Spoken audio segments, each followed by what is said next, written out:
morning, good afternoon, good evening, ladies and gentlemen. We are back for another live broadcast right here on the Kev Baker Show. With me, your host, Kev Baker, coming to you live from Glasgow, Scotland. And tonight is one of my favourite shows that I look forward to every single month, because I'm going to be joined by my good friend, researcher, author, and the man behind the website Hospital Porters Against the New World Order, Ben Emlyn-Jones, is in the house. We've got so much to talk about because in recent times, it might seem strange that me here in the UK, I haven't really touched the Brexit issue all of that much. Now, regular listeners will know that when it comes to politics, I trust none of them. I take no sides in it.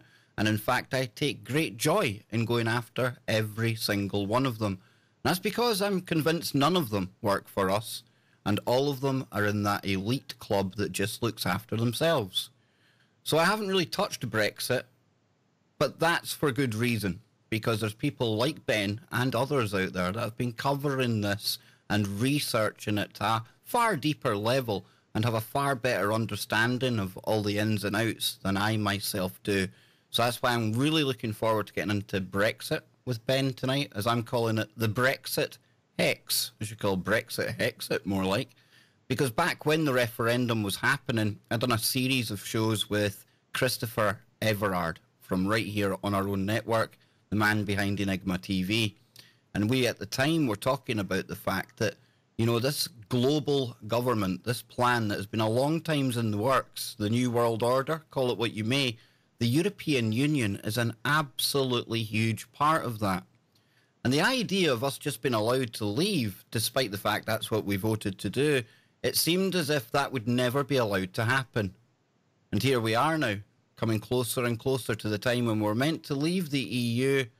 And to talk to us about this and tell us what's going on, I've got Ben Emlyn-Jones here. Ben, how you doing, brother? Hi, Kev. How are you? I am doing well, my man. I'm doing well. You've been out and about. You've been at some of the protests. I've noticed you've been doing a lot of the live streams. And I'm glad to have you here, Ben, because if I'd been trying to explain all of the nuances and ins and outs of what's happening with Brexit, Article 50, do we leave, do we not, another vote, remain, leave, all of this stuff, you know, I wouldn't have been able to do it justice. And I caught some of your last live stream. I think you were on for a couple of hours. And I thought to myself, you see, I'll just get Ben to lay out what's going on tonight, because you definitely have your head wrapped around this, man. Oh yeah, this is something I've been focusing on for the last couple of weeks, and some of my viewers are saying, "Oh, Ben, you're not going to go on about this forever." And no, I'm not. But at the moment, I am focusing on it because I think it's very important. It's current. It's in the news right now, and I think it represents a real turning point in this battle between the powers that be and free humanity. Because, as you said, and Chris Everard has talked about, there is an agenda for increasing internationalism and authoritarianism within the world, and this is leading up, if it continues, of course, towards a centralized world government, which is completely and utterly dictatorial. The method that the world government is using to create its one world superstate is to break down the nation state system into continental superblocks. And this is predicted by George Orwell in his book 1984, where there were three superstates: Oceania, East Asia and Eurasia. It seems that they're using, for instance, the European Union, African Union. There'll eventually be an Americans Union and East Asia Pacific Union. These then can then be merged. These continental superstates can then be merged into the global superstate. The problem is that agenda is actually it's really floundering, and it's being scuppered pretty badly. In Europe, which is the most advanced part of this agenda, there's a lot of rebellion in the various provinces of the empire. And Britain is one of the ones that have led that particular insurrection. Now, in 2016, there was a major breakdown in the control system of the New World Order. In fact, for a few months, it was as if there was complete chaos. We had a referendum on Britain's membership of the European Union, and the government were unable to manipulate it to the point where they could actually force a Remain vote. Now, usually they're very good at rigging elections. They rigged the Lisbon Treaty election in Ireland. They rigged the Scottish referendum, the Scottish independence referendum in 2014, as Chris Everard has discovered. But they failed. They tried and failed. And the Leave vote was announced the winner. And since then, the government have been desperately trying to wriggle out of it. They've been trying to find ways of not delivering Brexit while looking as if they're trying to. And this has been an enormous challenge for them. And indeed, I think they failed at it. I don't know where we're going to go from here, but it can't end well for them and it can't end badly for us. So this is good news.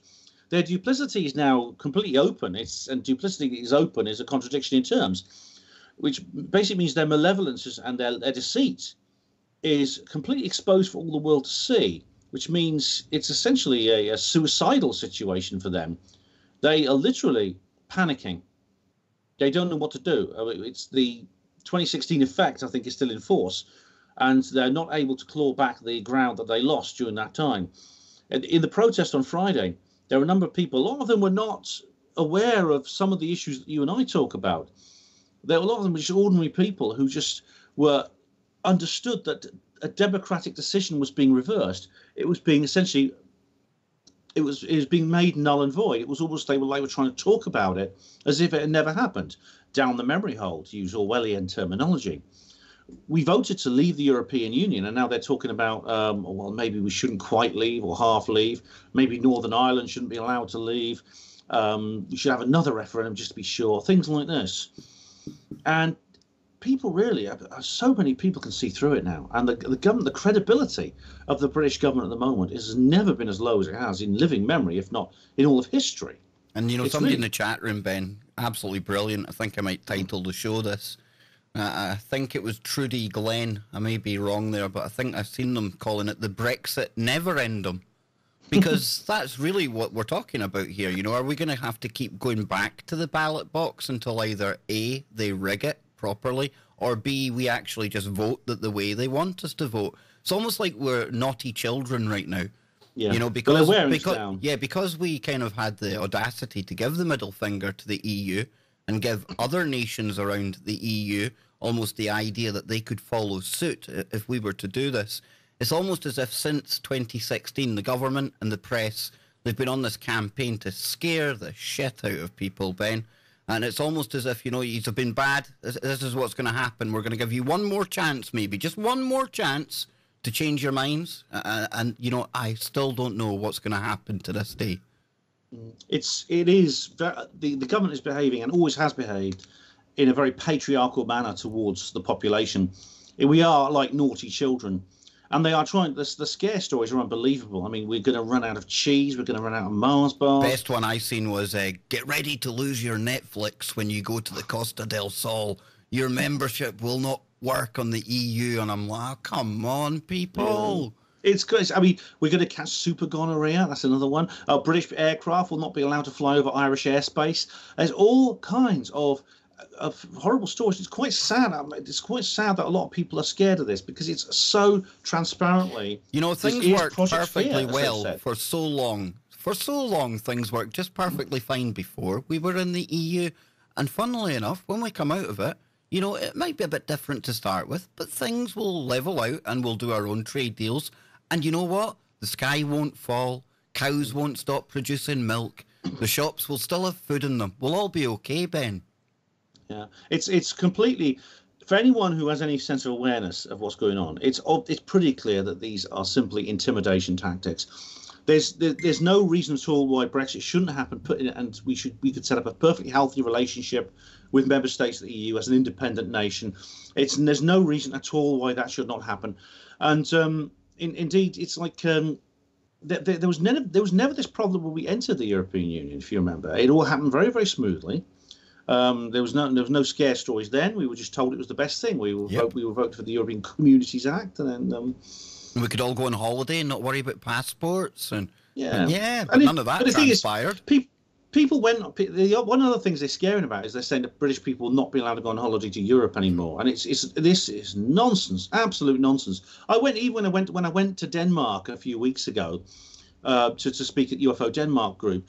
They're simply dealing with it. They're preparing for a no-deal Brexit, and they're just going to maintain the existing rules until new ones come about. That's how they're doing it. This is World Trade Organization regulations, and there's no reason why that shouldn't be completely functional.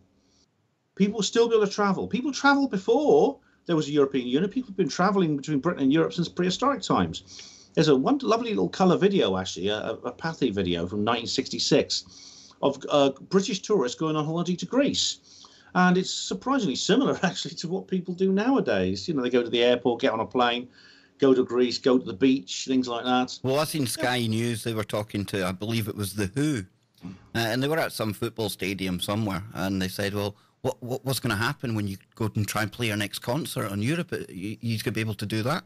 And the lead singer guy, I can't remember his name off the top of my head, but he just kind of rolled his eyes. He's like, for goodness sake. Yeah, for goodness sake. We used to play in Europe, you know, long before the EU was around. We'll go back to playing in Europe now. Calm down. You know, people are just so...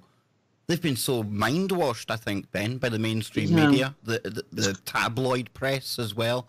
They've all been in on it because, you know, they work on behalf of these same characters, these same globalists that are masquerading as our representatives, because the likes of Theresa May and all these cats that are trying to do the negotiations, they're all globalists. Global first, Britain second. And people keep on saying, you know, Theresa May, she's doing a stinking job. It depends what way you look at it. You know, if you're in the UK, absolutely, she's doing a stinking job. She's not delivering the will of the British people. But if you look at it from the point of view of her handlers over in Brussels, this is brilliant. It just keeps on rolling on.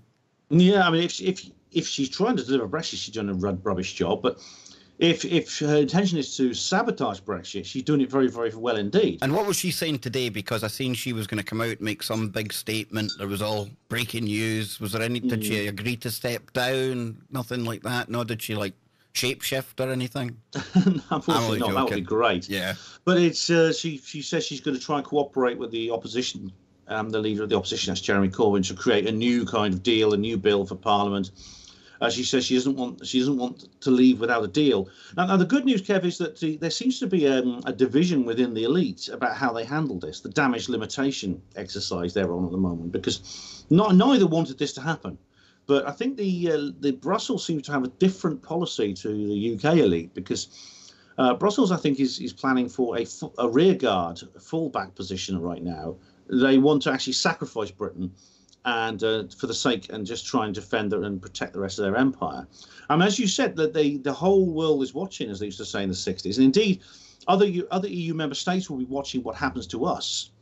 And I don't think there's going to be some very, very serious repercussions if they simply cancel Brexit. Because remember, there's many areas of Europe now, especially Eastern Europe, which they have pro-independence, anti-EU politicians actually in office, which means that those politicians are going to have an awful lot of propaganda to sell to their people, and it will make them very, very popular.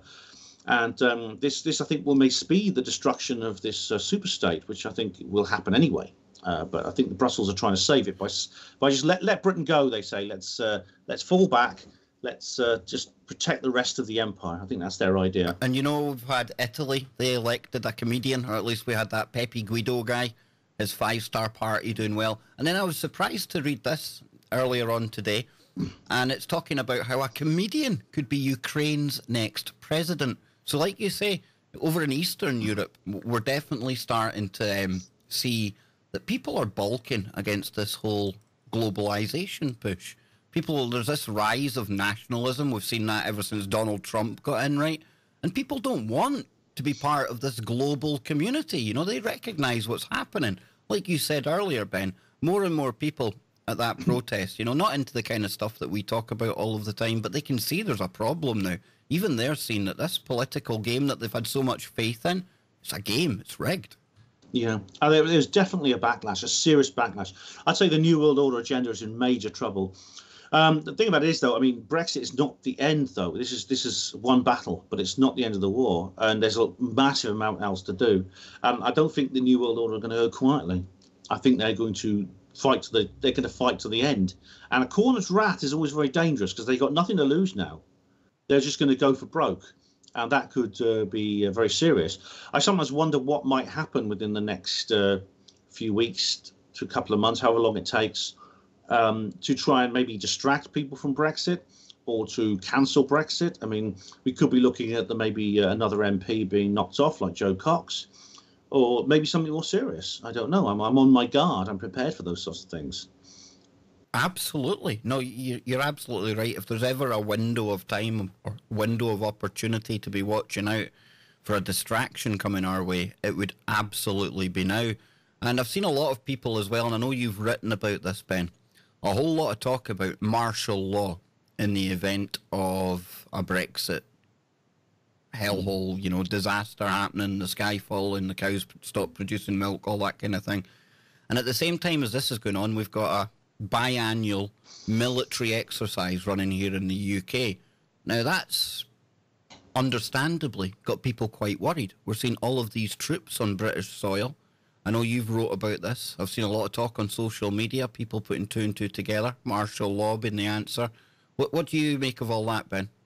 It's hard to know, because this exercise, Joint Warrior, is not unusual. In fact, it's happened every 6 months since 1946. I wanted to get your take on it. You've been in the army. I know you've taken part in this sort of thing. It's quite funny. You know, this is this exercise is the one where on my 21st birthday, I was lying in a shell scrape with like 2 inches of water, miserable as hell, watching for paratroopers coming from a fictional land somewhere over the sea, parachuting into northern England, you know, around that kind of area, up Sunderland, around that way, Ben. And this is an exercise I took part in. It's multinational. You get lots of different countries taking part. Like you say, it happens twice every year. And that's why I've been kind of trying to show people, you know, just because this exercise is happening, and because we've seen in the past how there's always drills running when these big events happen, Ben, we can't automatically put two and two together and say something's happening here because of the amount of times that drills do happen and there aren't events that come on the back of it. Now, I get I get that usually when one of these big events happen, in the hours that follow, we find that there were drills running. However, so as somebody that's worked as a hospital porter, emergency service kind of stuff, you know yourself, Ben, drills run every single day around the world, from the military, the emergency personnel, stuff like that. And the majority of them, they're just exactly what they say on the tin. It's drills. So I don't think we can just automatically, and I know you're not doing this, but for anyone out there, just because we're seeing this exercise happening right now, yes, we need to pay more attention, but please don't be overly concerned that this means the end of the world or martial law, because as Ben has rightly said, it happens twice a year. I done it way back in 97. So, I'm hoping it's just another military exercise. No, we don't need for martial law. We'll be all good, Ben. Yeah, I think that's probably most likely. However, I did wonder that if there was a plan for an invasion of some kind or a coup, this could be the cover under which it would be done. For example, the invasion of Afghanistan, I believe, that it's possible that there was an exercise that was actually deliberately timed to coincide with that, but before 9/11, so that the troops were all deployed forward, so that the conquest of Afghanistan actually happened quite quickly because there was already a large force in the region. Well, it was in the Middle East, so it's quite close. Well, our army's that small now. We would probably need outside intervention if we were going to do martial law. You know, they've cut so much of the military back. There isn't enough of them left to do it. Well, this is the thing. I mean, there's been massive defence cuts, but of course, it can happen very slowly, and sometimes people just get used to these sort of things happening. For example, France is now talking about putting troops on the streets to deal with the yellow vest protesters, which have become very widespread all across France. And France is already under martial law. It has been since 2015. So it would actually be very easy for them to do that. So it seems that this, a crisis like that, these crises can come about quite easily with, for example, some kind of emergency. In the case of France, it was the massive terrorist attack in Paris. Something like that could happen here. And if it happens, there'll be an official story, as there was with 9/11. It will be blamed on somebody, and there'll be the answer, well, this is the solution to it. And one of those is, well, we'll have to put Brexit to one side for the time being, because we have to deal with this. We need a state of emergency to deal with this. So if they're desperate, if they're really that desperate, and I think they might be, this could be one option they might choose. However, I've got a feeling, as I said, that Brussels might have other ideas. The actual European elite might just have their way and just kick Britain out to try and save the rest of their little territory. I think I would go with that, Ben, right? And we also see them at this point in the build-up to new European elections. A lot more talk about forming a European defence force. Now, I don't think that could be created and deployed in time for what's happening with Brexit. I don't think it would be logistically kind of cool for them to face up to Britain.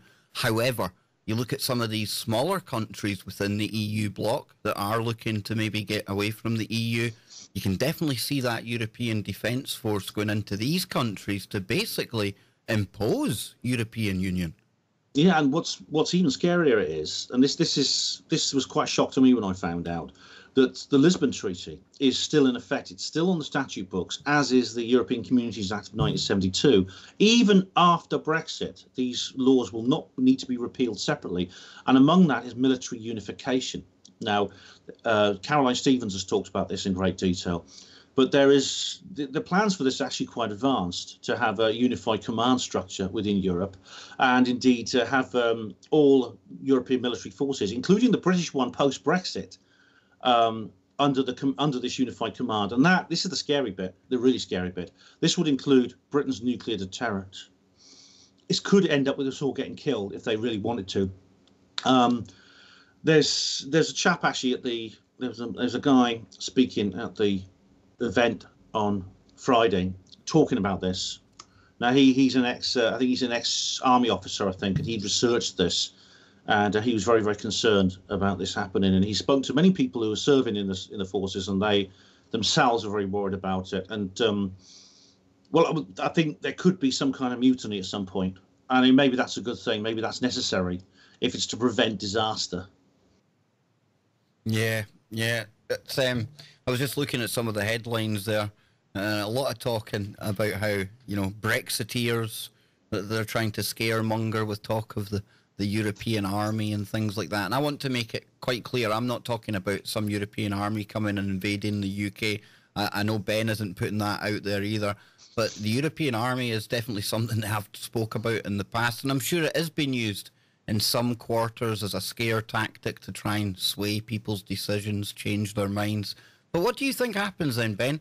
Because I know that Theresa May at this point is going to sit down with Corbyn. Do you think there's a realistic chance that we're going to see another damned vote in this country? Because, I mean, what's the score with that Bercow dude as well, the speaker, when he can basically call the shots in Parliament? And it's like he's king, He says, well, you can't vote in this, you can't vote in that. Who made him Prime Minister? Well, the Speaker of the House, the job of the Speaker of the House is to maintain parliamentary order and protocol, which means the reason he brought this up is basically because it breaks the rules of Parliament. It is his job to make sure that Parliament sticks within the rules. Can I put a rule in there that none of them fall asleep when it's like a late night debate on fishing or something, when one of them have had the short straw out of the parliamentary bar? Can we at least make sure they stay awake and go to work 5 days a week?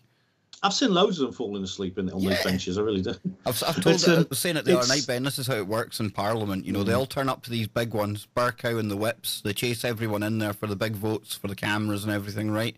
Then they all retire afterwards. They're all schmoozing. They're all doing business deals. They're all in the parliamentary bar. And then somebody comes in and says, right, here we go. We've got a fisheries debate coming up. We need 9 years.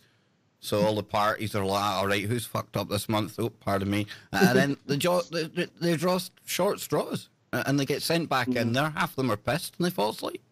Oh, most MPs are quite really horrible people. There's a lot of them. It is a nice career for them. A lot of them are just simply involved. They seek personal advancement, and it really is as simple as that. I mean, look at the expenses scandal and things like that. They were just taking taxpayers' money and spend it on themselves, And there was also a scandal about how many of them had been accessing porn on their computers at one time. And we're going to be talking about that after the break. Maybe not so much the politicians, but there's definitely a political angle to this. We're going to be either way, but you get screwed either way, Kev. Exactly. Definitely, Ben. And, we've still got 3 segments to go, folks. So when we come back after the break, we'll be getting into more of Brexit with Ben. We'll be getting into this lunatic idea that we're going to have some kind of porn ban in the UK. But me and Ben have got an idea about what's going on with that. So stay tuned to find out more about that. If you want to keep up to date with Ben's work, please head on over to hpanwo-voice.blogspot.com. You can keep up with everything there. Check out his books as well. We'll be catching up with Ben about a recent conference he's been to here in the UK. This is the Kev Baker Show.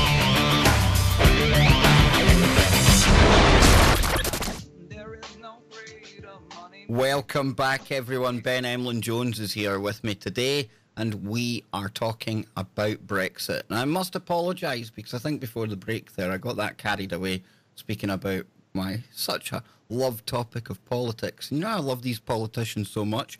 I think I might have used a tad colourful language, possibly, perhaps. If I did, out of 1,090 shows, I think that's my first time, but I do humbly apologise to the audience out there. I'll keep myself calm. What happens when I talk about these characters, Ben? You know, they get me riled up, dude. And that's all part of it. And that's how they cause such division.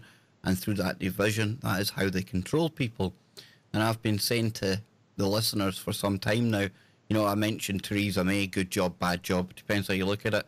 But whether it was her or whether it was somebody else, you know, we'd probably still find ourselves in the same debacle now. But her days are numbered. You know, Brexit brought an end to David Cameron and his reign. It's going to bring an end to Theresa May's. But who, in your opinion, I mean, out of the list of usual suspects or characters that we've got, who do you think is going to take over from her, dude? Well, it's really almost a non-choice. I mean, of course, as you said, Theresa May has amazing persistence. Her 9 lives, though, are going to run out very soon. She's not going to be around much longer. But who's there to replace them? Now we have Michael Gove. We have several people. There's Chuka Umahr, Jeremy Corbyn, Boris Johnson. I mean, the party division's now almost broken down in Parliament now. It's almost like it's acting as one homogenous mess, a huge pile of sewage basically flowing around the place. To be honest, Kev, I don't think any of them are people I particularly like. I mean, the good thing you can say about Boris Johnson would be at least he'd be entertaining. But the man himself, he's less boring than the others, but he's no more reputable in my view. He is. I was a bit suspicious actually when he took over the Vote Leave campaign. I did thought.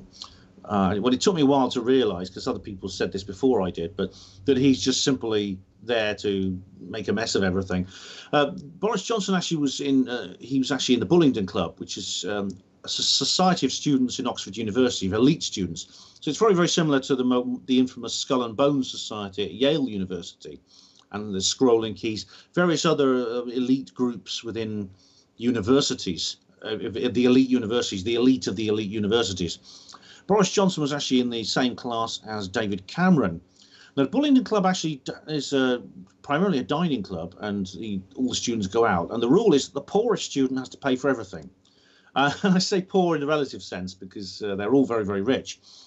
But that includes all the fines and other things that they have because they exhibit very antisocial behaviour. They cause vandalism, they cause mayhem, they assault people. They do some pretty awful things, actually. For example, they killed, there was a tortoise that lived at Balliol College, about 150 years old, called Rosa Luxemburg. They kidnapped her, and we believe they killed her. They also went up to a homeless man. This is more recent, this was, and they took out a £20 note and they pretended to hand it to him, and then they burnt it in front of him, which is a very cruel and humiliating thing to do. So Boris Johnson being involved in that means he's certainly, I don't think, the Remainer hero some people might think he is. I certainly wouldn't trust him. So basically, Kev, I don't care because it really makes no difference. They're all terrible. There's literally nobody within that building that I would say is a good political leader, who is strong, who is decent, who is intelligent. They're all awful. They're all now terrible, you're terrible talking people. my language, Ben Emlyn-Jones. Now you're talking my language. And some of the top ones that have got the best odds, we've got Dominic Raab. We've got my personal favourite, Sajid Javid. I think he's an outsider, you know, the dark horse for it. We've got Jeremy Hunt, God forbid. We've got Michael Gove, the man that Ken Clarke says would take us into 3 different wars at once. Then we have David Davis, God forbid. Then we have Amber Rudd, God forbid. And then at least this would be comedy. He looks like something out of Harry Potter. We've got that Jacob Rees-Mogg guy. He looks like he should be an extra in Harry Potter. Coming in after that, we've got Penny Mordaunt. Never even heard of her. And then we have Andrea Leadsom. Yeah, sure, she must be one of the favourites to take over. Not. She's got odds of 25 to 1. So yeah, we bet on new political leaders over here, like we bet on sports or horses or something like that. It's just the way the political theatre goes over here, Ben, right? You know, the thing about democracy is supposedly the ideal form of government, but in democratic countries all over the world, they're suffering from a terrible malaise because they're very unhappy countries. The leaders of those countries, the people will tend to vote for them. People can nominally select their own leaders, but it doesn't matter. It seems that even though we supposedly can choose our own leaders, no one's thought of a way of stopping these people from rising to the top. And the leaders of democratic countries, the politicians in democratic countries, are some of the most appalling and disreputable people imaginable. I mean, they're cruel, they're heartless, they're gutless, they're brainless. It's like the dregs of humanity somehow float to the surface. And if we can honestly choose our own politicians through voting, why is that? Why is this happening, Kev? I mean, why can't we elect someone better? This is the problem. Okay, it's like I keep on saying, and this demonstrates it perfectly. You know, if democracy did work, we can't get it wrong every single time. And surely by now, you know, somebody would have came to the top and would have started fixing things.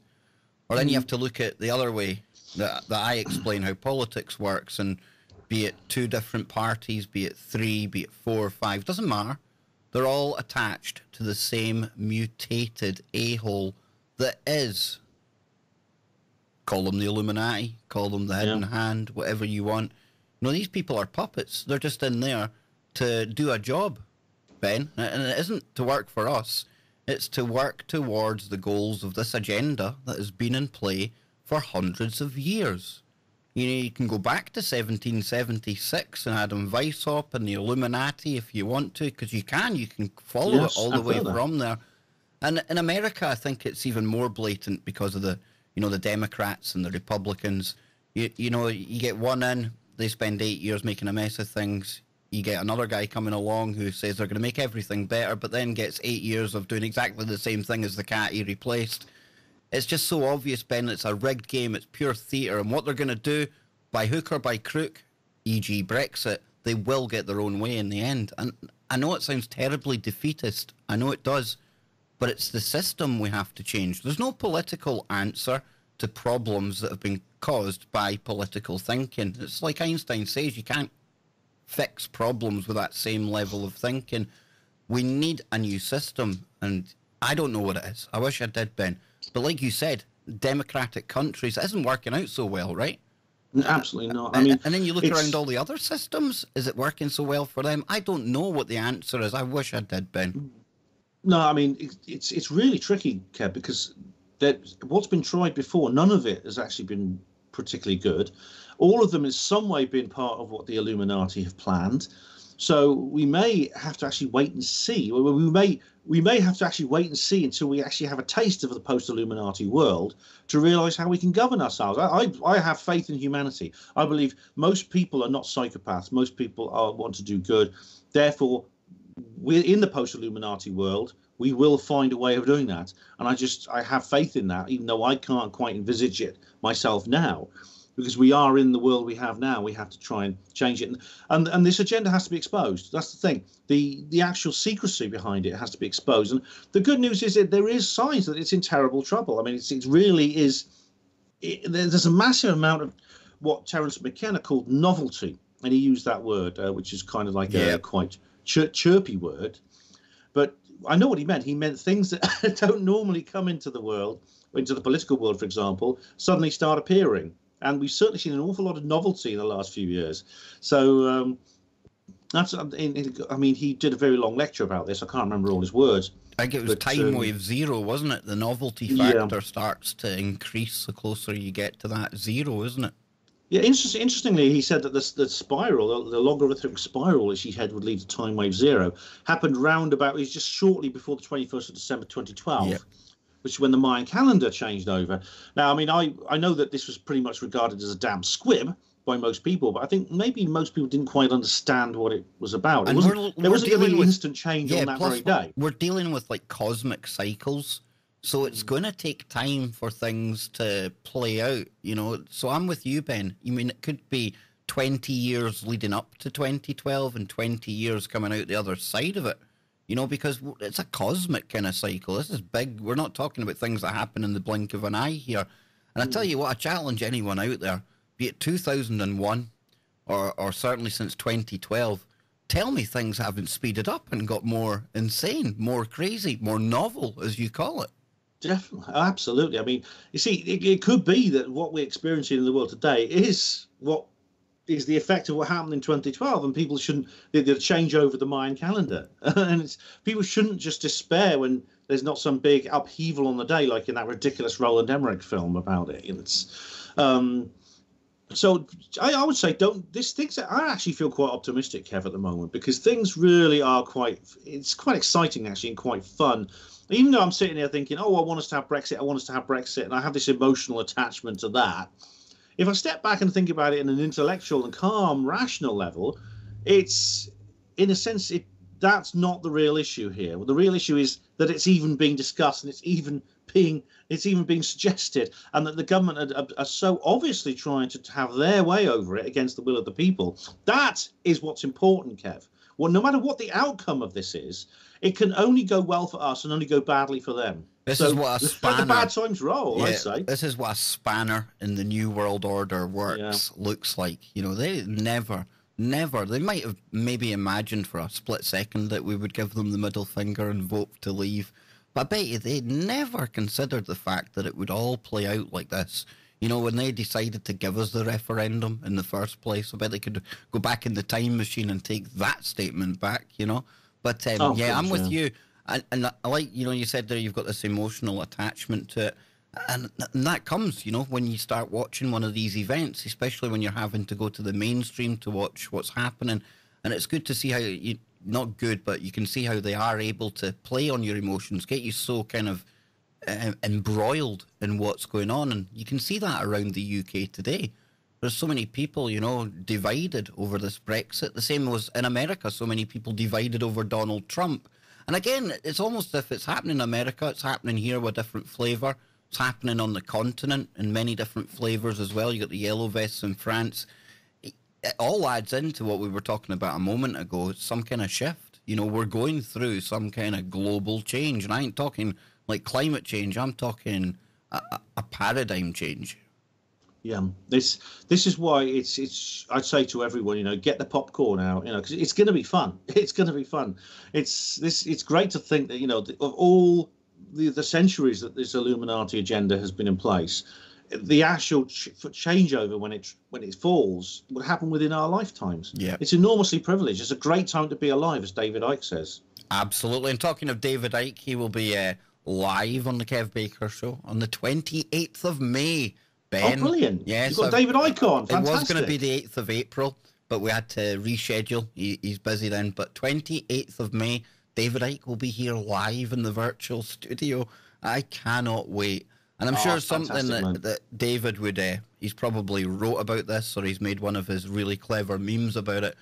But the upcoming porn ban for the UK. This is something you've wrote about, and it's going to require anyone in the UK to prove their age if they want to go and view pornographic material. So talk to us about this, Ben, because we've got ideas on the back of this. What's going on? Explain to the listeners outside the UK what the hell is going on. Well, this is really quite amazing. I mean, it's really so many things that come from this. Now, pornography, believe it or not, is the single biggest activity on the entire internet. It is totally and utterly, it's bar none. It's the single biggest thing that goes on. I mean, the internet is used for everything, but this is the biggest. Now, there are many websites you can go to where you can view pornographic material. Now, contrary to popular belief, it's all legal. I mean, it's all consenting adults. Of course, there is illegal stuff out there, but that is something that's only available. You don't get that on websites on the World Wide Web. It's something that's more underhand. But now, of course, this is all adult material. It's adult. It's for adult viewing only. So this is why all internet browsers have a child lock on them, which the parents can actually switch on when the children are on the internet. So I used to do this with my daughter when she was little. You just put the child lock on, and then children can only see suitable material. So that's perfectly that should be absolutely fine. Now, what's happened is lately, though, the government has decided this is I think this is primarily, they say, to protect children, because they don't trust parents to do it. The state has to step in and become the father and mother. And this is, the parents have to take a back seat, which is, again, is very sinister in itself. So they're bringing this system where you have to actually prove your age to view these websites. And to do that, you have to send copies of your birth certificate or passport. You have to, your ID and things like that. So what will happen is, if you do that, essentially there'll be a database of you. And from that database, they'll actually know which kinds of websites you look at. They'll know what kind of material you find sexually arousing.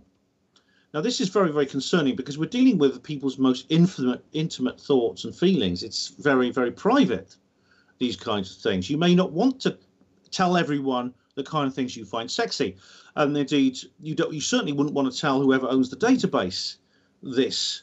Now, the potential for abuse of this is enormous. For example, it could be hacked, it could be stolen, and there could be a blackmail situation where someone could just threaten to send it to your partner or to your employer. And that's an important part of this, Ben, because right now it's looking like one company, and they're the age verification company that work in the adult industry. And like you say, it's not even as if Britain are saying they're going after any of the dodgier kind of underworld sites. It's the ones that are, feature movies. They're all clean, they're all tested, well-paid actors and actresses.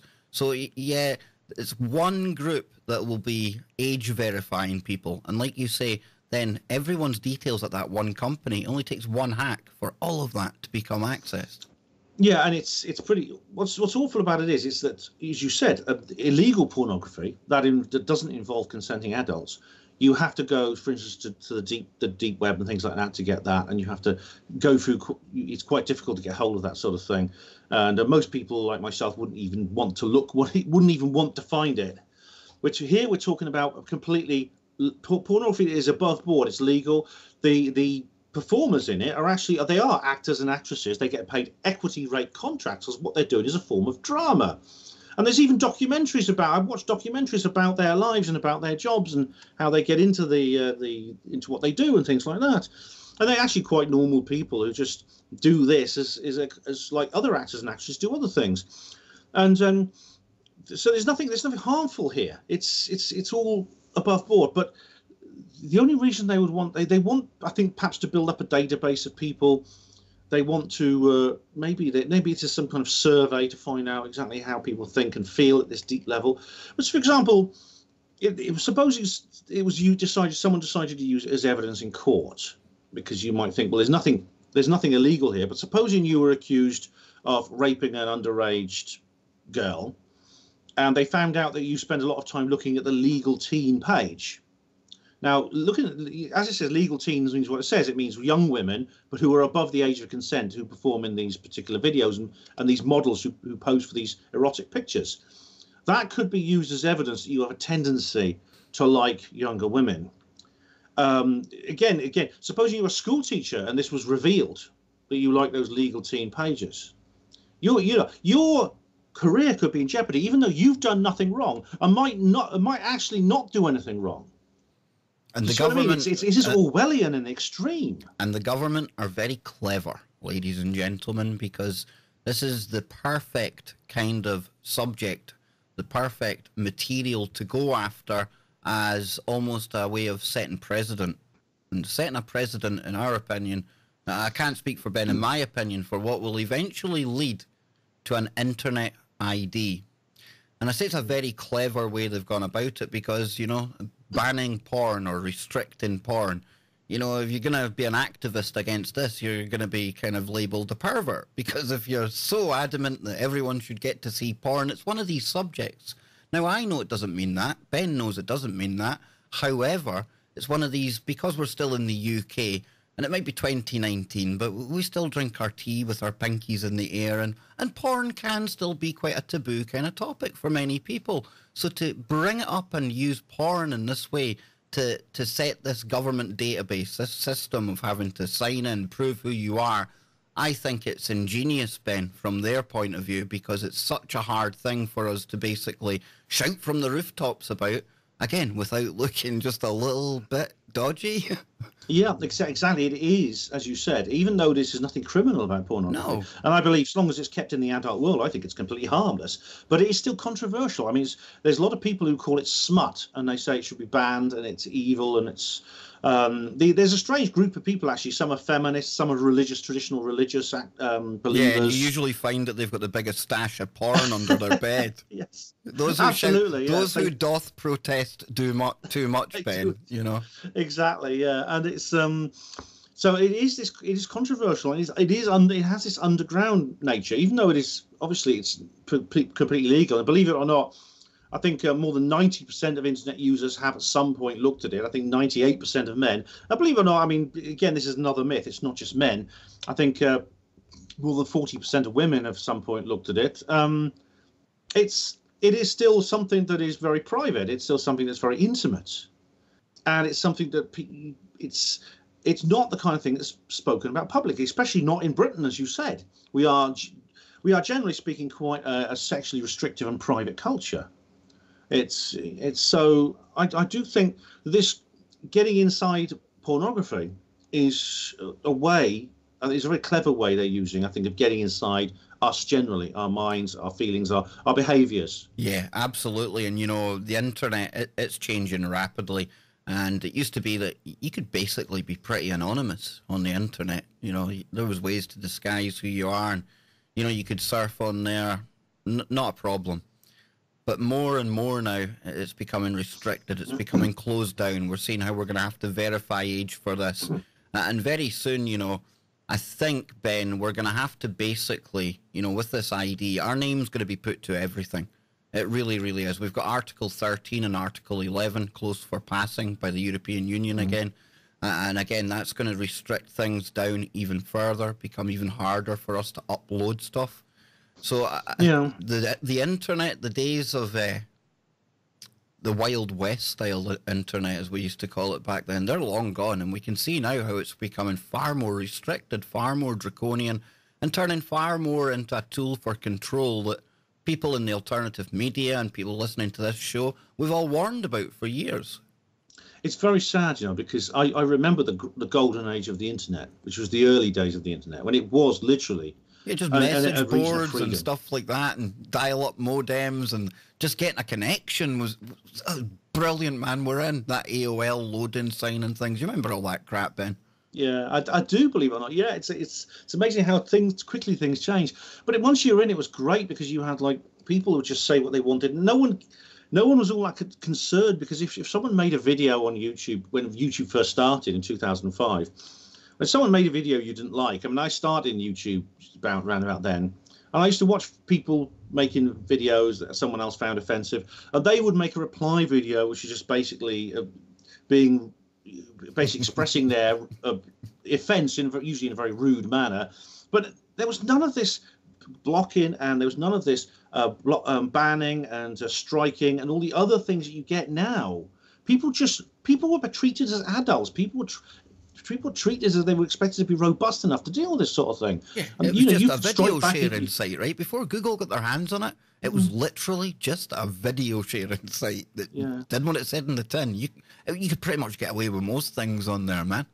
Now it's becoming it's simply becoming part of the mainstream media. And the content creators who made YouTube great are being handed their hats, and they're being told they're not wanted anymore. And it's really, really awkward. They're basically, what they want is they want mainstream news, they want mainstream entertainment. The only independent content creators will be able to upload pictures of puppies playing in a paddling pool, and that'll be it. I think the interesting stuff is going to have to go elsewhere. There's going to be there's going to be an Internet 1 and an Internet 2. Internet 1 will be the mainstream internet.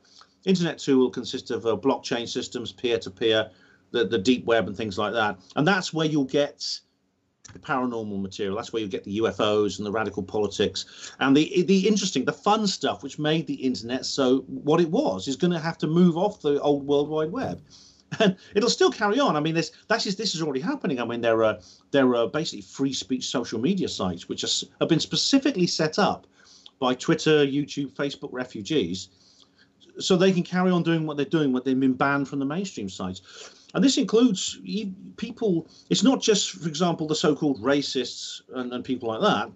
It's people talk about the UFOs and even the flat Earth. Now, I'm not a flat earther, but I feel it's really uncomfortable with the idea that flat Earth believers are being deprioritized on YouTube. There's new YouTube regulations where the recommendations list is now changing, so that videos like my own are no longer. See if you're not calling for violence.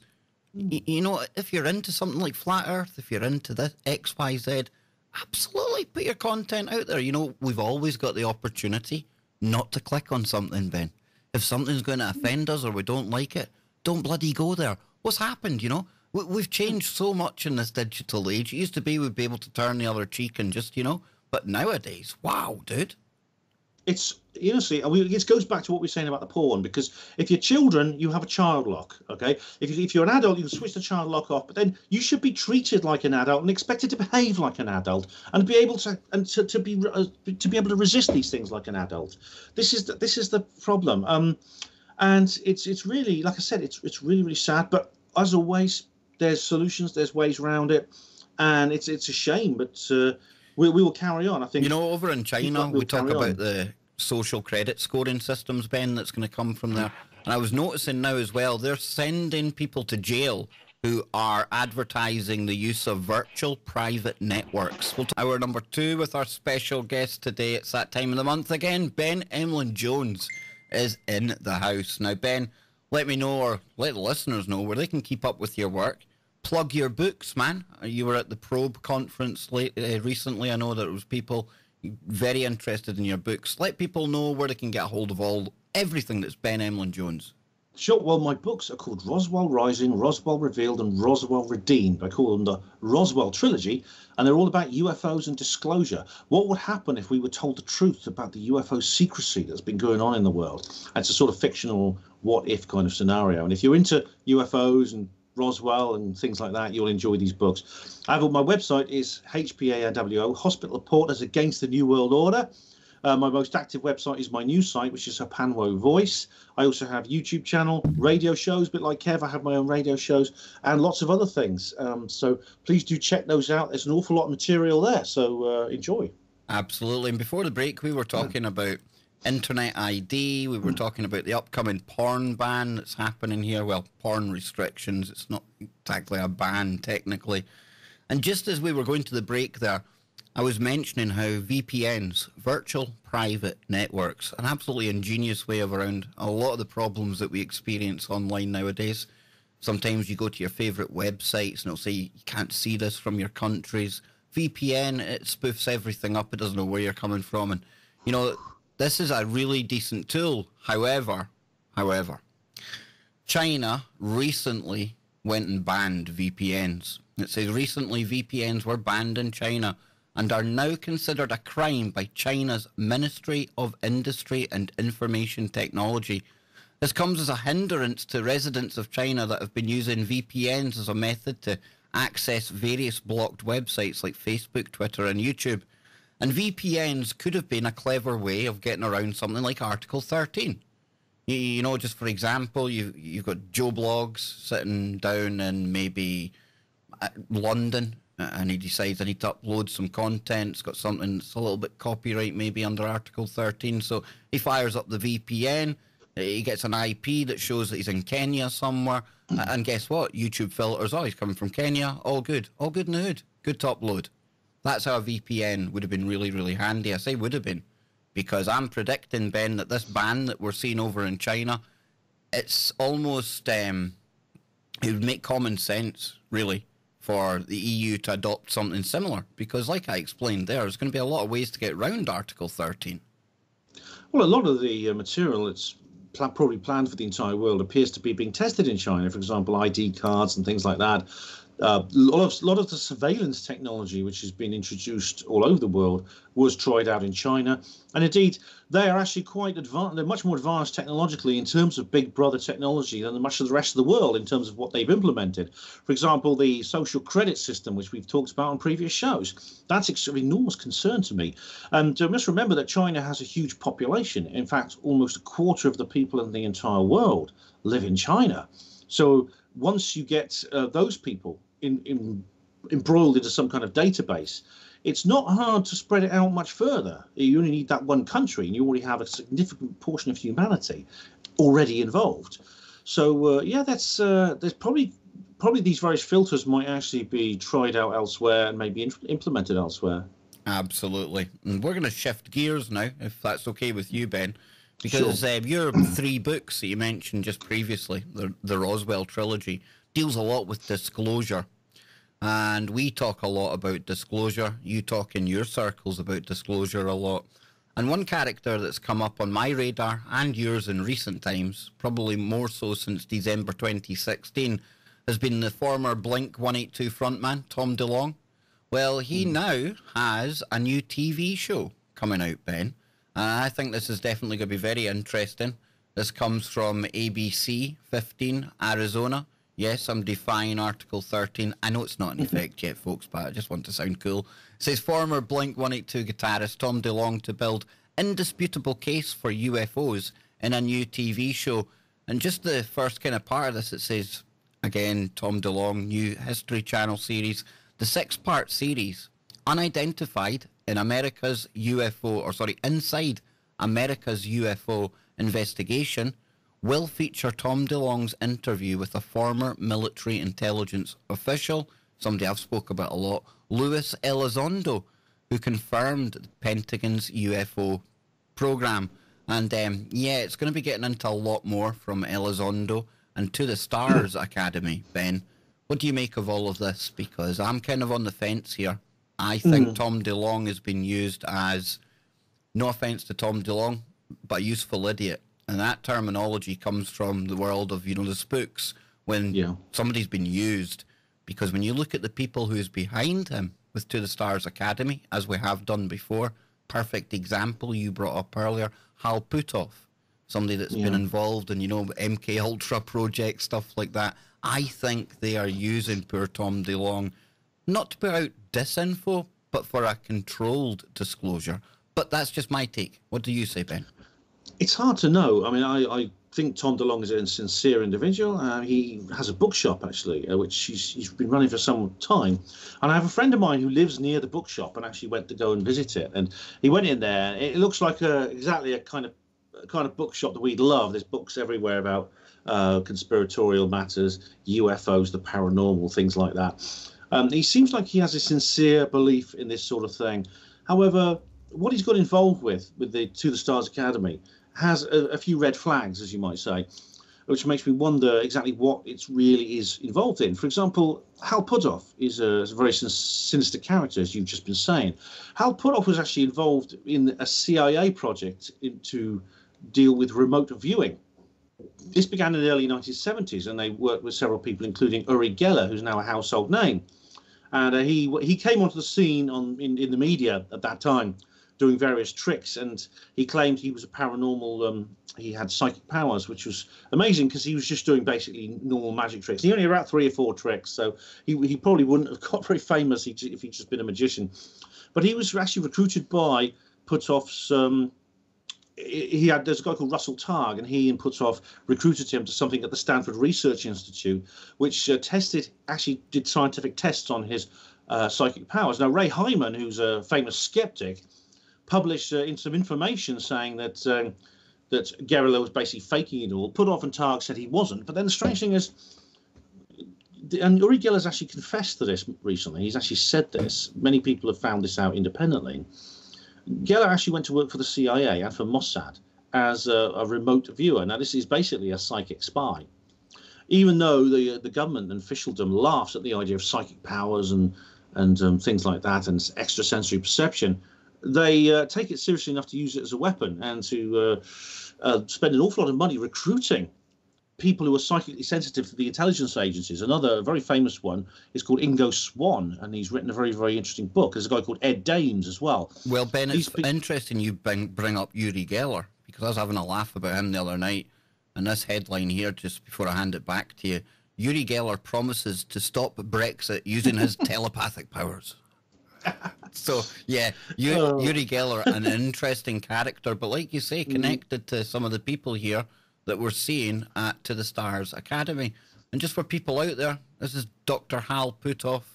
is the co-founder and vice president of science and technology of To the Stars Academy. Since 1995, Dr. Puthoff has served as president and CEO of Earth Tech International, and as a director of the Institute of Advanced Studies at Austin. He has published numerous papers on electron beam devices, lasers, and space propulsion, and his patents issued in laser, communications, and energy fields. Now, his professional background spans more than 5 decades of research at General Electric, Sperry, the National Security Agency, Stanford University, and SRI International. Dr. Puthoff regularly advises NASA, well, that should be a red flag to anyone in the UFO community, the Department of Defense and intelligence communities. Yeah. No alarms going off with people yet, Ben? There's a whole list of 3-letter agencies there, CIA, NSA, SRI. I mean, this guy, what's he doing involved in a UFO project? Now, what's happened is when this first came onto the scene, it came on in December 2017, and it was enormous excitement because it was revealed that there was some footage, official footage that was released by the U.S. Navy, which showed encounters at sea between U.S. Navy aircraft and some strange objects, and these were very, very interesting indeed.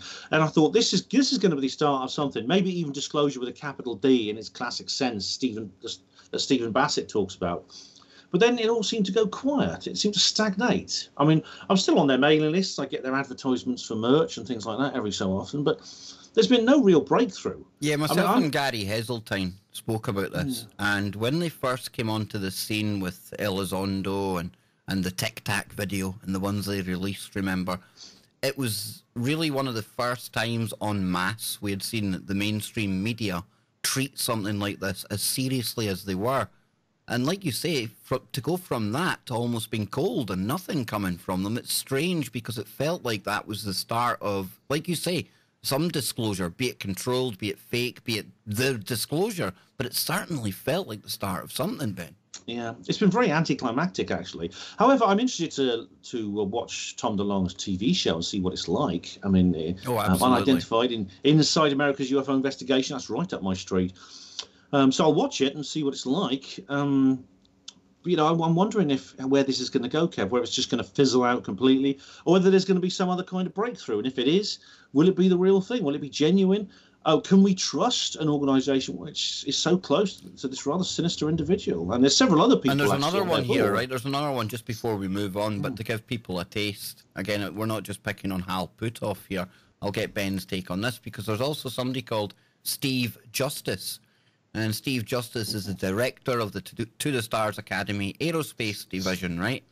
Now, he also, get this, Stephen is recently retired Program Director for Advanced Systems from Lockheed Martin's Advanced Development Program, or as myself and Ben would commonly refer to it, Skunk Works. Skunk Works, yeah.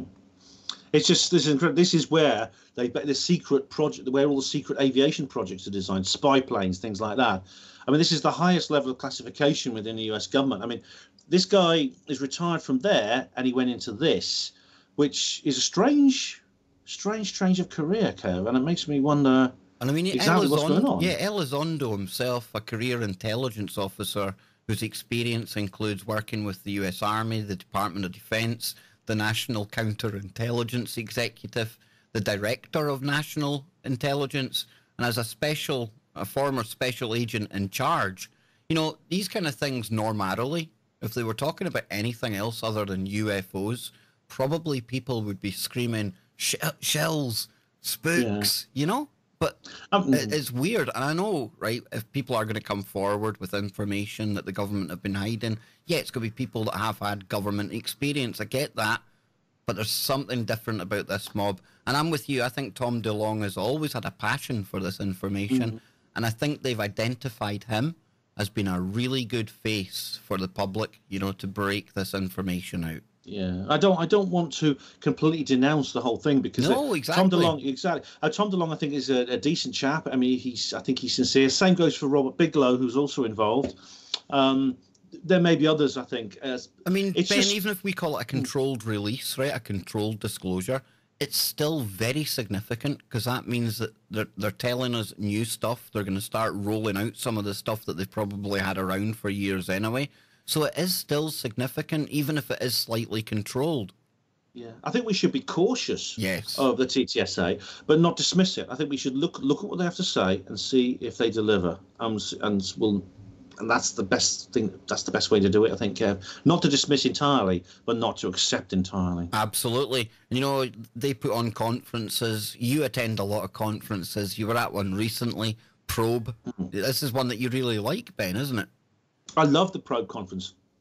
It's no alien probes, I hope. No alien probes. No, it's called that. It's the biannual. It's a biannual every 6 months, and to get together at Lytham St Anne's, Lancashire, just south of Blackpool, and it's great. We have like 2 days, and there's speakers who deliver really interesting lectures. But I think the main reason people go there is just to get together.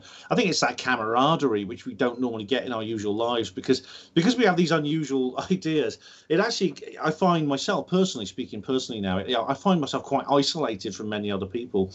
I'm not content just to sit in a pub and talk about football for hours on end. I don't mind football, but I can't really talk to people about aliens and things. Not most people. It's just... And that it's quite lonely, really. It certainly restricts your social life, Ben, going down this rabbit hole. Exactly. The Probe conference is where you actually can do that. You can actually get together and talk about these things, and with people who are on your wavelength. And it's amazing. It's an amazing communication you can have with others, which perhaps I don't normally get. So that's why I love it there so much. That's why I like the chat room as well at TFR. You see a lot of the people, you know, they can talk openly about the things that they're into without fear of any laughter, any ridicule, anything like that. Because again, it's like-minded people, open-minded. And even that UFO conference we were at in Glasgow, that was the same thing I took away from that, more than the information. The fact that how good it felt to be in amongst a room full of people who might not have agreed on everything that we think. However, they've still got an open enough mind to realise there's something going on in the world. Exactly. Yeah, it was really wonderful that weekend. And that day, that was really, really great. And all these conferences I go to, I really have a really, really good time. And it's kind of like, I don't go on big foreign holidays. I don't go to the beach and things like that. I go to, these conferences are kind of holiday. It's okay after Brexit. None of us can go on holiday then. Oh, of course, there'll be a big wall built around the country. And that'll be it. We'll be stuck in here, won't we? Yeah, Donald Trump's building us a wall. I hear he's good at these things. You know, let's shift gears again into something even weirder than Tom DeLonge, into the Stars Academy. This is a story I noticed when it first kind of started circulating on social media. It's one of these out-of-place stories. It's almost like a glitch in the Matrix. And that's when a big, giant, massive whale from a part of the world turns up inland on an island in another part of the world where it shouldn't be. Ben, what the heck's going on, man? Yes, this is a humpbacked whale. Now, it's just sad this happened. I've got a soft spot for whales and dolphins and things. But this was a whale. Whales die sometimes, and they're usually found floating in the sea or lying on a beach. This was discovered in the Amazon jungle. It was actually, it was 26 feet long, weighed several tons, yet it was found 49 feet inland from the shore of Marajo Island off the coast of Brazil, and no one can explain how it got there. There's several theories relating to high tides and floods that might have deposited this corpse there, but there seems to be no sign of any flooding in the location. There's no displaced trees, there's no mud, the body's just lying on this dry earth, and it's hard to know exactly how it got there, but not least that the particular species of whale does not enter that area in the Amazon estuary Delta area at that time of year. Now what's really interesting about this is that it took place at a place called Praia Araruna. Now Praia Araruna is in the Amazon Delta. Now across the river, I say across the river, it's about 10 miles because this is the Amazon, it's very wide. There's a place called Colares. Now Colares actually experienced a UFO flap that was officially investigated by the Brazilian government. Now, this happened in 1977, and they had something called Operation Saucer, where the government actually took it seriously enough to send a team there involving various scientists, military experts, and several intelligence agents and people like that. And it's what happened with the Colares flap is actually quite sinister, because there were people injured by beams of light that were shone down on them, and they had the blood removed from them. is quite scary for the people involved. And this particular event, this was not far from where Colaris is. Now, also, animals turning up dead does happen quite a lot, and very often they have unusual injuries. They have parts of their body removed, eyes, sometimes the jaw is stripped of flesh and things like this. And I don't know if this has actually happened with the whale, because the actual pathology reports, there is I think the Brazilian Veterinary Service has gone down there to check it out, but there's been no pathology report released to see if it's had any of the classic injuries that you would call animal mutilations. That would be interesting to find out, Ben. Because there have been other marine animals who've come up with this. I mean, David Caton has discovered in his animal pathology field unit, has discovered a seal which had rather strange injuries like this.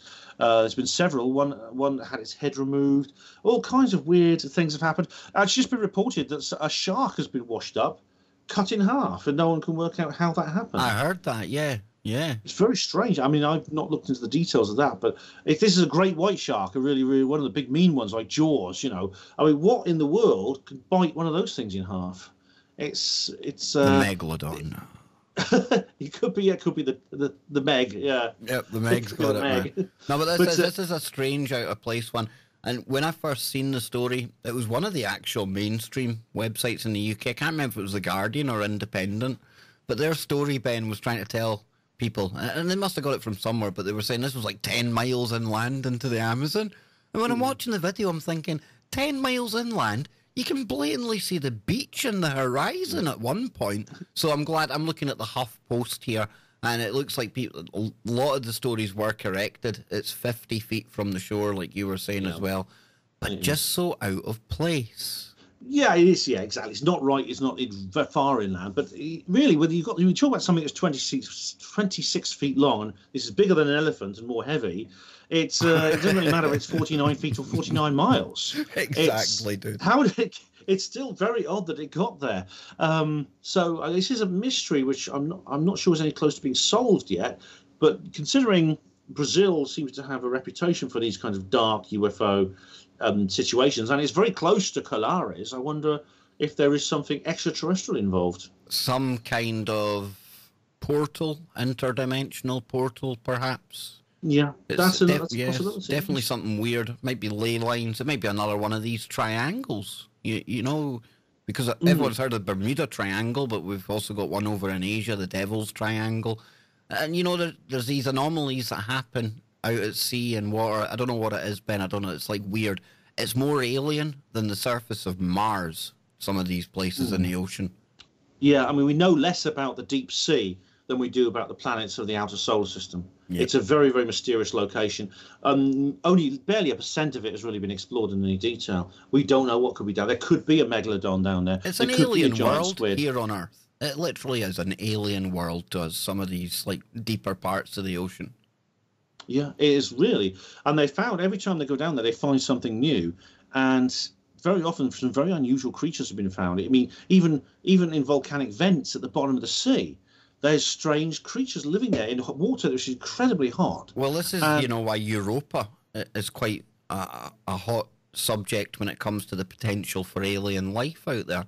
Because if you're to get below that ice, it's supposed to be relatively warm water because of the similar vents that are on the bottom.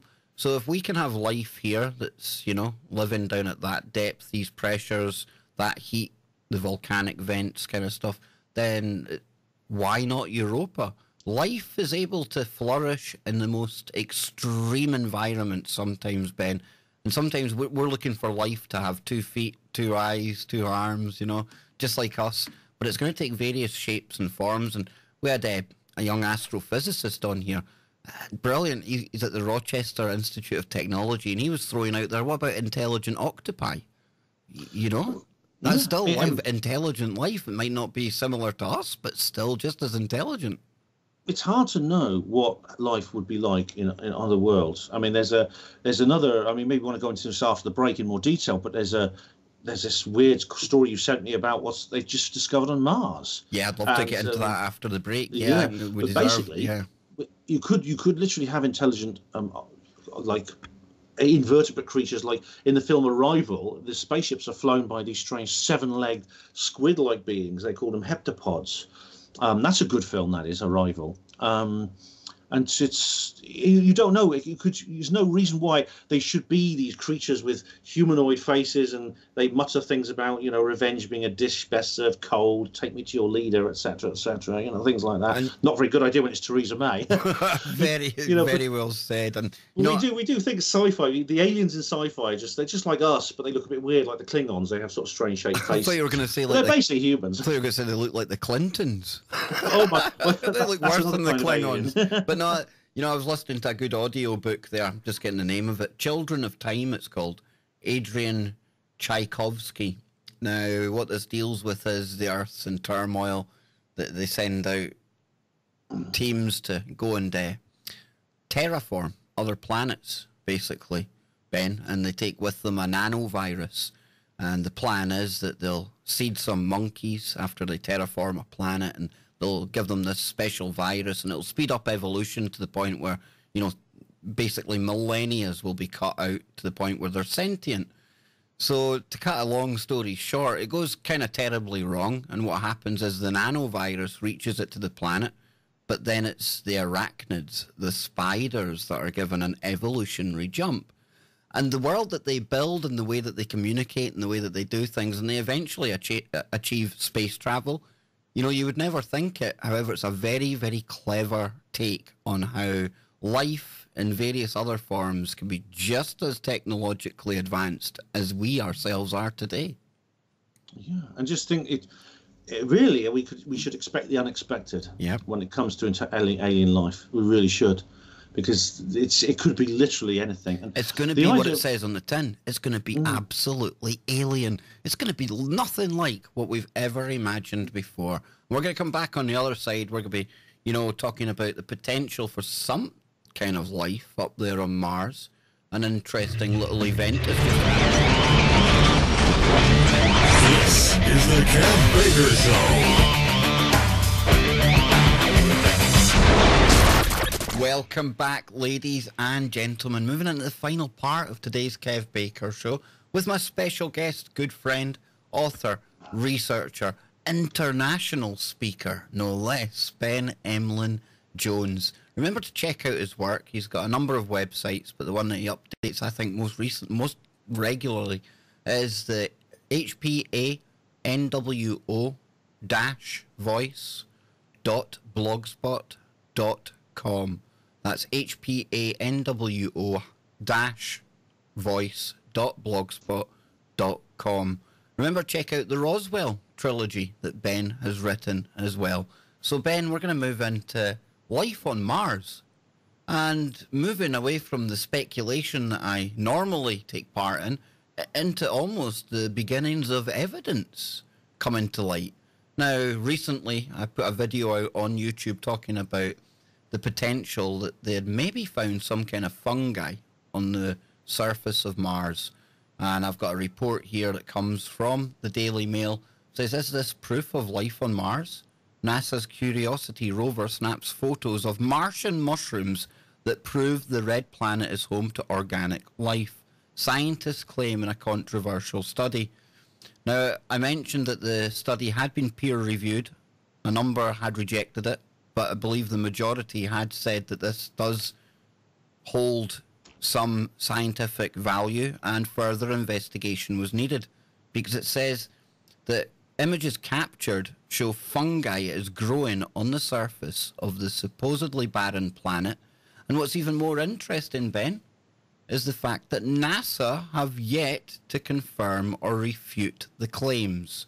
So we've got that rumbling on in the background. And then today, another headline, scientists confirm the presence of methane on Mars in major breakthrough in search for life on the red planet. And I've always been led to believe, Ben, that when they're looking at these exoplanets and, closer to home here now with Mars, methane in the atmosphere, methane coming out, definitely one of the telltale indicators that they would be looking for. This is huge, in my opinion, these two stories. This cannot be. This is going to have to break as a major news story. And the fact that NASA are hesitating to reject it is very, very interesting, because normally they denounce these things on the spot. They're not this time. Now, Mars is it's the fourth planet from the Sun. It's actually very, very different to Earth. It has a very thin atmosphere, just 1% of the thickness of Earth, which is mostly carbon dioxide. It's very cold there. Its average temperature on the surface, I think, is about minus 35 degrees centigrade. So it's very, very cold there. Yet it's not controversial to say that it's not always been that way. And in fact, in the distant past, it's likely to have Earth-like conditions. It had flowing water. It had oceans, rivers, lakes, and things like that, which means it must have had a much thicker atmosphere, and it must have been a hell of a lot warmer. Now, there's also, I mean, going on to another slightly off tangent, there is signs of an intelligent life there in forms of structures, artificial structures. However, the very fact that, you see, once life gets a hold on a planet, it tends to stay there. So if some major catastrophe happened on Mars, for example, the emergence of the big volcanoes, which might have turned Mars into what it is today, some of the life will have remained. Now, the life, what we see here is really incredible. This is the latest in a series of very interesting evidence about that Mars might still have residual life, simple life, not like it used to have, but still simple life remaining. Bacteria, like, say, single-celled things like bacteria. We found a meteorite in Antarctica a few years ago, which had what looked like fossilized bacteria on it, single-celled organisms that came from Mars. This was a lump of rock that had flown from Mars. Now, what we have here is methane. Now, methane is a natural carbon compound, which is a sign of life. Now, methane is everywhere on Earth. It's very common. It's in the ground, it's in the sea, it's in the atmosphere. It's everywhere. But the reason it's everywhere is it's produced by life. It's produced by the natural chemical reactions in life, especially decomposition and things like that. Now, for this to appear on Mars could well be that it comes from biological processes. So this needs to be investigated further. And as for these fungi, I'm looking at a photo now, and you can't actually see the bottom of them, but it looks like there's some, they do look like caps of mushrooms, to be honest. And they're surrounded by little speckles, which... Yeah, one of the scientists described them as having stalks, stems. Yeah. So they watched them over a 3-day period, and it's hard for us to really gauge anything because we've got the still images. But from the report, it certainly looked as if they observed them actually growing and giving off spores, you know? Well, if they actually grew within that 3-day period, then they cannot be just lumps of rock. Here it is. Dr. Regina Das of the Department of Microbiology at the School of Life Sciences, India, the study's co-author, said, "There are no geological or other abiogenic forces on Earth which can produce sedimentary structures by the hundreds which have mushroom shapes, stems, stalks, and shed what looks like spores on the surrounding surface. In fact, 15 specimens were photographed by NASA growing out of the ground in just 3 days." Now, this has to be a major news story when it comes out. And it is confirmation of what many people have been saying over many years. For example, Raul Joseph, he's an American who actually sued NASA because they were covering up what he thought was very, very important evidence of life. And there's definitely, NASA does have a habit of turning away from this sort of thing and turning a blind eye to it. For example, there's other examples that have been found. The Rich Planet series has some very interesting episodes about how several different some fakery, basically, and signs of manipulation of the images coming from the rovers on Mars, these various wheeled vehicles that are going across the Martian surface. But we can expect this because NASA were told in 1959, at the very start of the space program, that the idea of life on other planets is it could have enormous effect on human society. And they thought, in order to preserve the status quo, it might not be an idea to shout it from the rooftops if you find it. And Ben, if we find it on the next planet, next door, you know, you think about that. You know, they used to say that the chances were 1 in a bajillion. Well, you know, if the next door planet's got signs of something happened there, you have to extrapolate outwards and think, you know, life can obviously take hold quite easily, not easily, but has an ability to do so.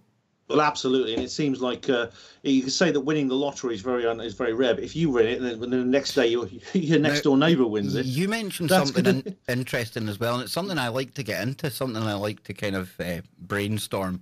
And it's the fact that there's also evidence of ancient stuff up there. Now, from time to time, I bring up Cairo and the fact that the Arabic name for that, Al-Kahiri, literally translates to Mars. Yes, they use the same word for the planet Mars. That's very odd. It was, I mean, even odder when you look at Cydonia on Mars, and that's where you get the structures that look pyramidal.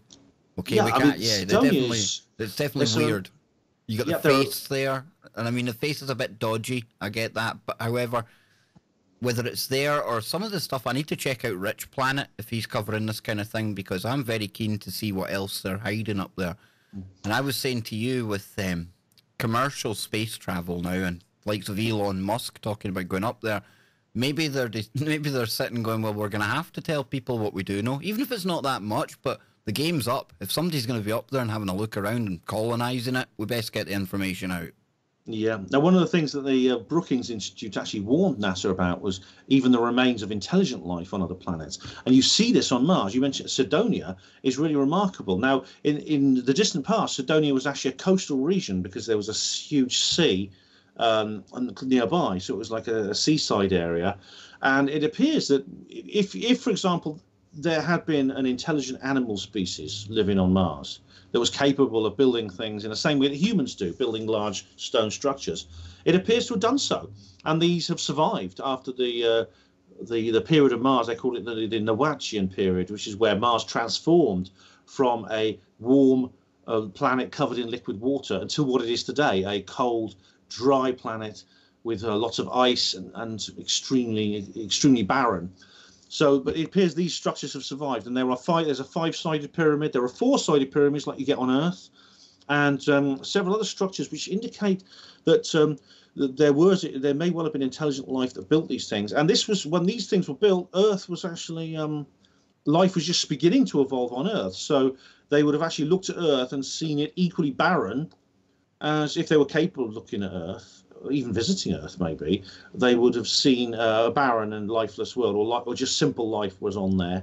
So it's strange how these things happen and how the solar system changes. But I think we have a right to know about this. If NASA are covering this up, then they're doing a huge disservice, indeed a criminal disservice to our species, because I think we need to know that we are not alone, and we have this enormous legacy, this incredible history that it goes beyond our planet, rather than this vision we have that seems to be imposed on us, that the Earth is just this tiny little oasis of life in this infinite cosmic desert, and we are alone, and we've always been alone, and we always will be alone. There may be psychological reasons why they want the powers that be want us to think that, but it's obviously they don't have our best interest at heart. This is where you have to start wondering about secret space programs, and I'm not talking about the controversial ones that involve Kentucky Fried Blue Chickens or anything like that. But you know, a genuine breakaway, the sort of thing that Gary McKinnon pointed to when he was in the NASA and Pentagon computers, the transfer of terrestrial and non-terrestrial officers. And he wasn't talking about Greys or Nordics. He was talking, in my opinion, and I'm sure in his as well, about off-world military. So, you know, I do think there is something like that going on, Ben, and maybe we're slowly getting to the point where we're going to have the Star Trek reality revealed to us. I don't know. That's my sci-fi head probably speaking there. I do think it's probably realer than we think. Oh, absolutely. It's. I hope it is revealed to us. I think, again, we have a right to know about this. But there is a secret space program. I'm certain of this. As Richard Dolan calls it, the breakaway civilization, which is a good name for it. It seems that they have access to this suppressed free energy and anti-gravity technology, which allows them, this breakaway civilization, to colonize other space in a way that the people on Earth are left behind wondering what's going on, and we're kept in the dark. You mentioned Elon Musk earlier on. Now, yeah, I'd be interested if he can get to Mars. That would be very interesting. I'm interested to hear what he sees, what he's allowed to say he sees. But I think he's lost his clearance now anyway. I was hearing from somebody because he smoked that joint on Joe Rogan. Because he'd done that, he's lost his military clearance, so he's going to be losing a lot of the kind of military contracts. So, knowing Musk, the live wire that is, he'll probably do a live stream from Mars and show us everything. That's what I hope, anyway. I hope he will. But, I mean, at the moment, obviously, he's not an insider. He may have a security clearance for several military contracts and maybe NASA contracts. But he certainly doesn't have he's certainly not an insider, because if he was, he wouldn't be flying things in rockets. So rockets is Stone Age technology compared to the space program. We're still using this ancient technology, which is why we can basically chug up into low Earth orbit and no further. This is really would disappoint any science fiction fan from the 1960s who was really into sci-fi. If you could see forward to the present day, they would gasp in dismay. Yeah, how little progress had been made. If you were like our age back in the 50s, 60s into sci-fi, you'd have been projecting forward, thinking 2019. It's going to be like the Jetsons, for Star Trek, you name it. We're going to be holidays on Mars, mate. You get bases on the moon, holidays on Mars. It's the kind of thing you saw, and if you read sci-fi from that era, and I'm quite a big fan of things such as authors such as Arthur C. Clarke and Isaac Asimov and people like that. They did project that. They did project that by the early 21st century, we would have bases on the moon. We'd be able to fly there very simply in commercial craft. We'd be able to go to Mars and things like that for holidays. Once they figure out how to make money out of it, because greed will be the thing that leads all of the push to get this happening, Ben. It always is, right? Once they've got a good damn way of making a good profit out of it, then we'll start seeing all of it, right? Well, I don't think so, Kev, because this is not something you can really sell, because the actual power plants themselves, for example, are free. They work off 0-point energy. As the anti-gravity system, again, it doesn't need any input of fuel, so you can't exactly put Texaco unleaded 4-star in it. So a lot of the skeptics say, well, just don't cover it up, just sell the free energy, and you can't do that. It's like going up to the skipper of a sailing ship, putting an anemometer on his mast and attached to a meter, and saying you're going to charge him for the wind he uses. It's an economic impossibility, which is why this is one of the reasons it's been covered up. Of course, there are political reasons as well, but there are a lot of people collaborating simply motivated by greed. They don't want this technology released because they don't want to stop selling us fossil fuels. Yep, that sounds about right, since we fight most of our wars for these fossil fuels as well, dude. I've had to think a lot about this, Kev, because my 3 books, the Roswell trilogy, are about this subject. And so I've had to think about what all these issues that are involved and what would happen if there was some release of technology and information and things like that. What would be the effect on society? Oh, it's incredibly complicated. See, that's what I'm saying. Until they figure out a way where they can still make the same money on the back end of giving us something like that, and it would be a paradigm changing moment, having free energy. Again, they need to have some fallback, some other way of rooking us for cash to keep their game going. And I get it. That's one of the main reasons they're not going to come out with this stuff. I wish they would, but we can keep on looking to the stars and seeing what's happening, Ben. And it's always good to speculate. Yeah, I would be happy to. They could get money off people. I'd be happy to pay for a ticket for a trip to Mars. Oh, anything out of here, dude.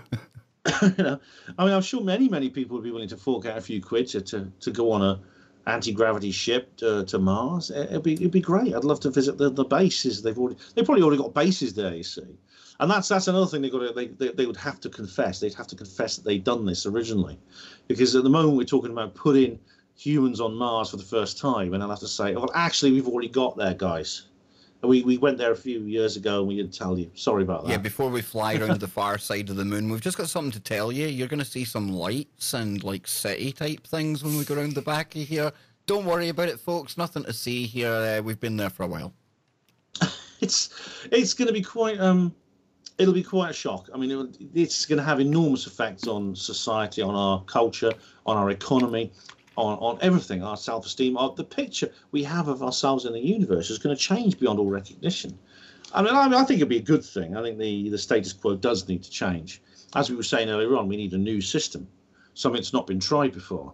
And this could be one of the ways that a new system could come about. Yeah, new system delivered by motherships over every capital city.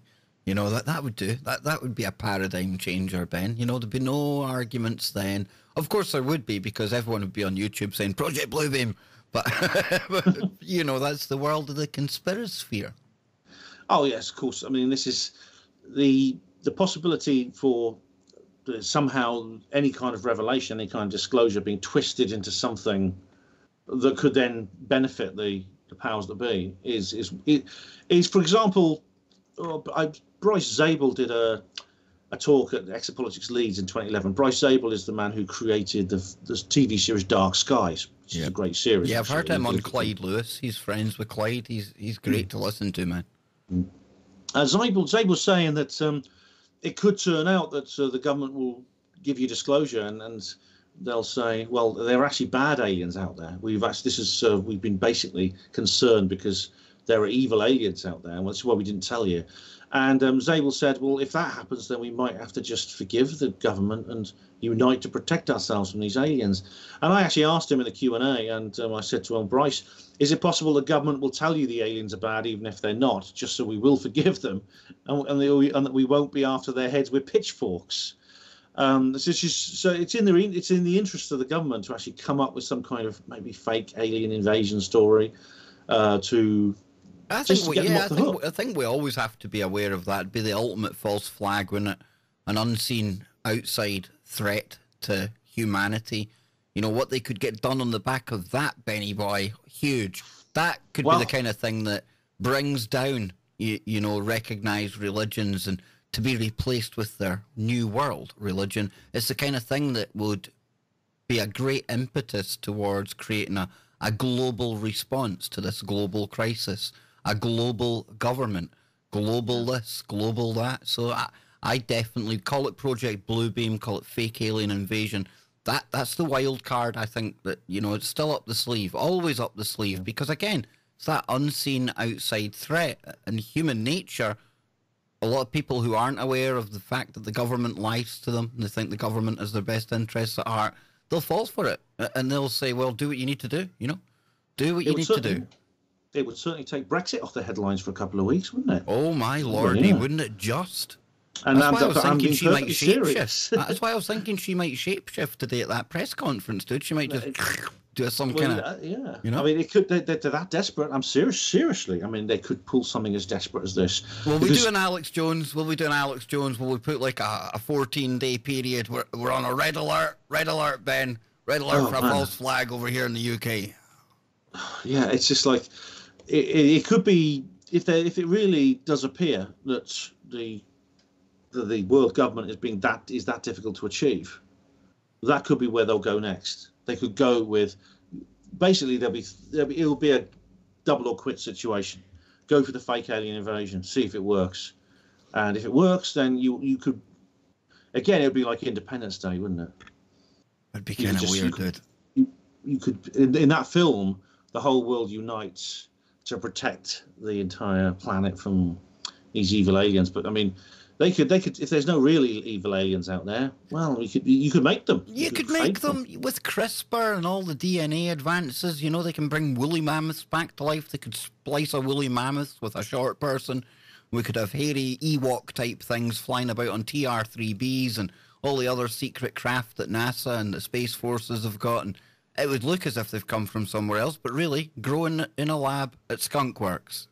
Yeah, I wouldn't be surprised if they can do that. I mean, if the technology exactly exists to do that. And again, this is something I had to think about when I was writing my books, because this scenario does come into the story. Because I suppose what I'd like people to do is to think about these things when something like that happens, especially when it's coincidentally timed. So, for example, when something happens, some crisis suddenly breaks out in this immediate pre-post Brexit situation, you may ask yourself, well, why has this happened and why has it happened now? And does the evidence fit it? I mean, for example, if these things fill the skies, if you get these motherships and things like that, whatever the government says, will they be telling you the truth? They may not be. Exactly. Exactly. Question everything. I think that's a good mantra to live by, you know, whether it's alien invasions, things happening that dominates the news cycle when you see them going 24/7 at one location because an event's happened. You have to really closely look at all of these things, Ben, and keep an open mind, but never jump to conclusions, I feel, because a lot of the time nowadays seems like there's a race to be first. It's just the world we live in. It's just the social media, YouTube, Facebook. Everyone wants their story out there first, and sometimes some of the facts, they're kind of ignored, shall we say, just to be first. And that's been no better than the mainstream media that we know lie to us all the time. Yeah. Unfortunately, like I said, the conspiracy theory world, the ufological world, the paranormal world, is not perfect. No, they're not people out there who are completely and utterly honest. They're not, and not everyone's completely utterly honest. Not everyone is completely and utterly professional. And this is what happens, Ben. You know, whether it's alternative media, whether it's some protest like Occupy or any of the other ones, there's groups like MI5, like the Feds. Their sole goal is to infiltrate any group that starts to gain any momentum, and that's happened. It'd be naive to think there isn't actors in the conspiracy sphere, and over time, they just infiltrate, they adapt it, they cause infighting, and that's why you've got to watch everything, no matter who it comes from. Me, Ben, your favourite alternative host, question everything, right? Because you just don't know anymore. There's that much information, there's that much disinformation. We try to keep on top of things. It's impossible, man. So it must be impossible for anyone new coming to this as well. This of course, brings us back to the Stars Academy and what it represents. And there's nothing new about this, really, because I was just talking to somebody who's been at the International UFO Congress, and they were talking about they have Richard Doty there. Richard Doty is a speaker at this particular conference, and now this is a chap who actually is a self-confessed UFO shill. He was working for the Air Force Office of Special Investigation, and his job was to infiltrate the UFO world and recruit people as agents. And he succeeded in a couple of pieces. He managed to hoodwink a couple of guys, and one man in particular, he hoodwinked into believing he was seeing aliens when he wasn't. He actually recruited another guy. It's a pretty awful situation, actually. He's completely open about it. He's completely open about what he does and what he did. He's unapologetic. He believes he did it for the good of his country. He believes it was his job. It's interesting, though, Kev. I mean, if we're all such loonies and we're chasing an illusion and a fantasy, why all this interest from the government? That's exactly. If it was so fantastical and out there and fictional, why would they waste their time? I can't imagine. Exactly. There'd be this kind of attention for people who believe in Santa Claus or unicorns. Great point. I talk about unicorns, and the unicorn topic never gets touched the way ufology does, dude. Nobody cares if you talk about unicorns, man. Yeah, it's like they keep telling us they're not real. They're not real. They're not real. We're going to spend another $15 million investigating them just to be sure they're not real. Come to Scotland. We have the Kelpie, the shape-shifting sea monster that looks like a horse, but I maintain is the unicorn. On that note, I love it. We managed to end the show on unicorns. People out there that haven't heard me before will be thinking, what the hell is this dude talking about? Yeah, get over it. I like unicorns. So, Ben, what's coming up in the life of Ben Emlyn-Jones? Any speaking anywhere coming up? Yes, I am. In fact, on Saturday, I'm speaking at Truth Seekers Northeast in Newcastle. I think it's in the afternoon, 1 p.m. The details are on Facebook. Just Google Truth Seekers Northeast and you'll be able to find all the details. Awesome. Go to Facebook to find out more. You've been listening to Ben Emlyn-Jones. Joe Joseph after the break. Don't go anywhere, folks.